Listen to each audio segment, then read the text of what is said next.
Okay lang ako dito. Break time namin, break time. Buti nakatawag kayo, Dad. Oo. Daming trabaho eh. Daming gawa. Nakatapos lang ng birthday ni Israel D eh. Oo nga, hindi ka nagpadala. Wala, hindi ako nakapagpadala na ng ano.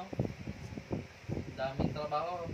Ano bang gusto mong ibigay sa'yo, Israel? Ano bang Israel, ano bang regalo mo?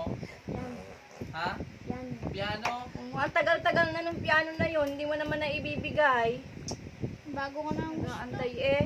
Meron akong mga regalo sa inyo dito eh. Tapos na yung birthday, hindi ka man lang nagpadala. Hindi, magpapadala ako.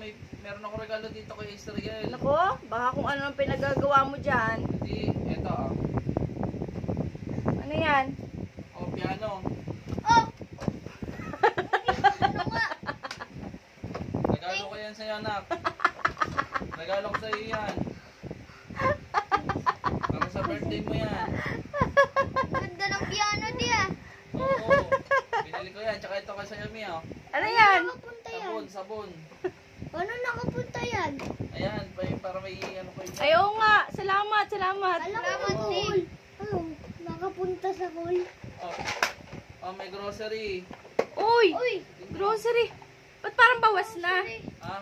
Parang bawas na. Para may pagkain kayo dyan. Oh, ito. Ang dami! Thank you, di. Parang bawas na. Ingat kayo lagi dyan, ha?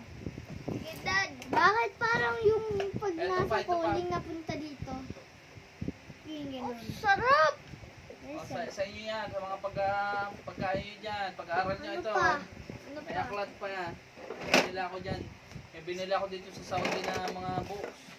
Mura sale. Ah, nasa Saudi ka ba? Saudi to. Hirap ng trabaho dito. Ano ba, Dad? Ito na trabaho niya, Dad. Welding. Nice. Ito yung Crayola. Ba't bang bawas na? Ano to? Oh, mag-ingat kayo dyan, ha? Sige, Dad. Ingat din Napulot kayo, ko Dad. lang ata yan eh. Bye, Di. Ingat lagi. Malapit na akong umuwi dyan.